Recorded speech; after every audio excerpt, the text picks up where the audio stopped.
Hello ಸ್ನೇಹಿತರೆ, ಎಲ್ಲರಿಗೂ ನಮಸ್ಕಾರ. ಅಮೃತಧಾರೆ ಧಾರಾವಾಹಿಯ ಶನಿವಾರದ ಸಂಚಿಕೆಯಲ್ಲಿ ಏನಾಗುತ್ತೆ ಅಂತ ಟಿವಿಗೂ ಮುಂಚೆ ನೋಡಿಕೊಂಡು ಬರೋಣ ಬನ್ನಿ. ಅದಕ್ಕೂ ಮುಂಚೆ ಯಾರೆಲ್ಲ ನಮ್ಮ ಚಾನಲ್ಗೆ ಸಬ್ಸ್ಕ್ರೈಬ್ ಆಗದೆ ಹಾಗೆ ವಿಡಿಯೋ ನೋಡ್ತಾ ಇದ್ದೀರೋ ದಯವಿಟ್ಟು ಸಬ್ಸ್ಕ್ರೈಬ್ ಮಾಡಿ ಮತ್ತು ಸಪೋರ್ಟ್ ಮಾಡಿ. ಹಾಗೆ ಪಕ್ಕದಲ್ಲಿರುವ ಬೆಲ್ ಬಟನ್ ಅನ್ನ ಕ್ಲಿಕ್ ಮಾಡಿ. ಅಮೃತಧಾರೆ ಧಾರಾವಾಹಿಯ ಸಂಚಿಕೆಯಲ್ಲಿ ಮೊದಲಿಗೆ ಭೂಮಿಕಾ ಅವ್ರನ್ನ ಕಿಡ್ನಾಪ್ ಮಾಡಿರ್ತಾರೆ. ಆಗ ಗೌತಮ್ ಮತ್ತು ಆನಂದ್ ಇಬ್ರು ಕೂಡ ದೇವಸ್ಥಾನದ ಸುತ್ತಮುತ್ತ ಎಲ್ಲ ಕಡೆ ಹುಡುಕ್ತಾರೆ. ಆ ಕಿಡ್ನಾಪರ್ಸ್ನ ಕಂಡು ಹಿಡಿಯೋದಕ್ಕೋಸ್ಕರ ಪೊಲೀಸವ್ರಿಗೂ ಕೂಡ ಗೌತಮ್ ಅವರು ಕಂಪ್ಲೇಂಟ್ ಕೊಟ್ಟು ಕರೆಸಿರ್ತಾರೆ. ಆಗ ಅಷ್ಟೊತ್ತಿಗೆ ಕಿಡ್ನಾಪರ್ ಫೋನ್ ಮಾಡಿ ಏನು ನನ್ನ ಹುಡ್ಕೋದಿಕ್ಕೆ ಪೊಲೀಸವ್ರನ್ನ ಕರೆಸಿರೋ ಆಗಿದೆ ಅಂತ ಹೇಳ್ತಾರೆ. ಆಗ ಗೌತಮ್ ಅವರು ಎಲ್ಲೋ ಇದ್ದಾರೆ ನನ್ನ ಭೂಮಿಕಾ ಅಂತ ಕೇಳಿದ್ರೆ ಆಗ ಕಿಡ್ನಾಪರ್ಸು ನೀವು ನನಗೆ ದುಡ್ಡಿನ ರುಚಿ ತೋರಿಸಿದ್ದೀರಾ, ಅದಕ್ಕೆ ಇನ್ನೂ ಸ್ವಲ್ಪ ಸೇರಿಸಿ ದುಡ್ಡು ಹಾಕ್ಬಿಡಿದಣಿ, ಇಲ್ಲ ಅಂದರೆ ಗೊತ್ತಲ್ಲ ಅಂತ ಗೌತಮ್ಗೆ ಧಮಕಿ ಹಾಕ್ತಾನೆ. ಆಗ ಗೌತಮ್ ಮತ್ತು ಆನಂದ್ ಇಬ್ಬರು ಕೂಡ ಭೂಮಿಕಾನ ಹುಡುಕೊಂಡು ಹೊರಡ್ತಾರೆ. ಭೂಮಿಕಾನ ಕಿಡ್ನಾಪ್ ಮಾಡ್ತಾ ಇರುವಾಗ ಕಿಡ್ನಾಪರ್ಸ್ ದಾರಿ ಗೊತ್ತಾಗಲಿ ಅಂತ ಭೂಮಿಕಾ ಅವರು ತನ್ನ ಕಿವಿನಲ್ಲಿದ್ದ ಓಲೆ ಮತ್ತು ಬಳೆನ ದಾರಿನಲ್ಲಿ ಬಿಸಾಕಿರ್ತಾರೆ. ಅದನ್ನು ನೋಡಿದ ಗೌತಮ್ ಅವರು ಆ ಓಲೆನ ನೋಡಿ ಇದು ಭೂಮಿಕಾ ಅವ್ರದ್ದೇ, ಬೆಳಗ್ಗೆ ಹಾಕ್ಕೊಂಡಿದ್ರು, ಭೂಮಿಕಾನ ಈ ಕಡೆನೇ ಎಲ್ಲೋ ಕರ್ಕೊಂಡು ಹೋಗಿರಬಹುದು ಅಂತ ಯೋಚನೆ ಮಾಡಿ ಆನಂದನ ಕರ್ಕೊಂಡು ಗೌತಮ್ ಅವರು ಹೊರಡ್ತಾರೆ. ಆಗ ಗೌತಮ್ ಮತ್ತು ಆನಂದು ಹೇಗೋ ಭೂಮಿಕಾ ಇರೋ ಜಾಗಕ್ಕೆ ಬರ್ತಾರೆ.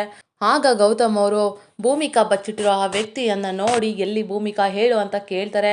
ಗೌತಮ್ ಅವರು ಎಷ್ಟು ಕೇಳಿದ್ರು ಕೂಡ ಆ ವ್ಯಕ್ತಿ ಬಾಯಿ ಬಿಡೋದಿಲ್ಲ. ಆಗ ಗೌತಮ್ ಅವರು ನೀನೇನಾದರೂ ಬಾಯಿ ಬಿಡಲಿಲ್ಲ ಅಂದರೆ ಈ ಗನ್ನನ್ನು ತಗೊಂಡು ಶೂಟ್ ಮಾಡಿ ಸಾಯಿಸ್ಬಿಡ್ತೀನಿ ಅಂತ ಹೇಳ್ತಾರೆ.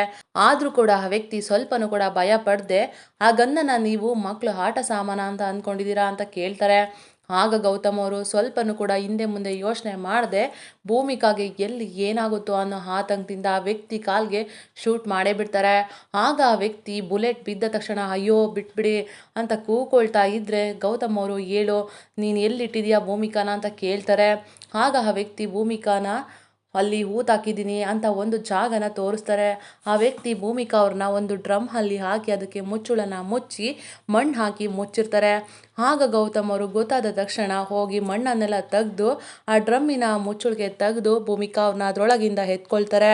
ನಂತರ ಪಕ್ಕಕ್ಕೆ ಕರ್ಕೊಂಡು ತೊಡೆ ಮೇಲೆ ಮಲಗಿಸ್ಕೊಂಡಿರ್ತಾರೆ. ಆಗ ಭೂಮಿಕಾಗೆ ಸ್ವಲ್ಪನೂ ಕೂಡ ಪ್ರಜ್ಞೆ ಇರೋದಿಲ್ಲ.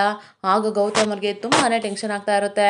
ಭೂಮಿಕಾ ಅವ್ರಿಗೆ ಏನಾಯ್ತೋ ಏನೋ ಅಂತ ಹೇಳಿ ಭೂಮಿಕಾ ಅವರೇ ಮಾತಾಡಿ, ಭೂಮಿಕಾ ಇಲ್ಲಿ ನೋಡಿ ಮಾತಾಡಿ ಭೂಮಿಕಾ ಅಂತ ಗೌತಮ್ ಅವರು ಎಬ್ಬರಿಸ್ತಾ ಇರ್ತಾರೆ. ಭೂಮಿಕಾಗೆ ಏನು ಪ್ರಜ್ಞೆ ಇಲ್ಲದೆ ಇರೋದ್ರಿಂದ ಅವ್ರ ಕಡೆಯಿಂದ ಯಾವುದೇ ರೀತಿ ರೆಸ್ಪಾನ್ಸ್ ಬರೋದಿಲ್ಲ. ಆಗ ಗೌತಮ್ಗೆ ಇನ್ನೂ ಅಷ್ಟು ತುಂಬಾ ಟೆನ್ಷನ್ ಶುರುವಾಗುತ್ತೆ. ಆಗ ಗೌತಮ್ ಅವರು ಕಣ್ಬಿಡಿ ಭೂಮಿಕಾ ಪ್ಲೀಸ್, ನೀವಿಲ್ಲದೆ ನಾನು ಮಾತ್ರ ಬದುಕಿರಲ್ಲ ಅಂತ ಅಳ್ತಾ ಐ ಲವ್ ಯು ಭೂಮಿಕಾ ಅಂತ ಜೋರಾಗಿ ಹೇಳ್ತಾ ಅಳ್ತಾ ಇರ್ತಾರೆ. ನಿಜವಾಗ್ಲೂ ಭೂಮಿಕಾಗೆ ಏನಾಗಿದೆ, ಪ್ರಜ್ಞೆ ತಪ್ಪಿದೆಯಾ ಅಥವಾ ಭೂಮಿಕಾಳ ಸ್ಥಿತಿ ಗಂಭೀರವಾಗಿದೆಯಾ, ಭೂಮಿಕಾಗೆ ಈ ರೀತಿ ಯಾರು ಮಾಡಿಸಿರೋದು ಅನ್ನೋದು ಗೌತಮ್ಗೆ ಏನಾದರೂ ಗೊತ್ತಾಗುತ್ತಾ? ನಿಮ್ಮ ಅನಿಸಿಕೆ ಅಭಿಪ್ರಾಯಗಳನ್ನು ಕಮೆಂಟ್ ಮಾಡಿ. ಮತ್ತಷ್ಟು ವಿವರಗಳನ್ನು ತಿಳಿಯಲು ಮುಂದಿನ ವಿಡಿಯೋದಲ್ಲಿ ಸಿಗೋಣ. ನಮ್ಮ ವಿಡಿಯೋ ನಿಮಗೆ ಇಷ್ಟ ಆಗಿದ್ದಲ್ಲಿ ಒಂದು ಲೈಕ್ ಮಾಡಿ, ಹಾಗೆ ಸಬ್ಸ್ಕ್ರೈಬ್ ಮಾಡಿ ಮತ್ತು ಸಪೋರ್ಟ್ ಮಾಡಿ. Thank you for watching.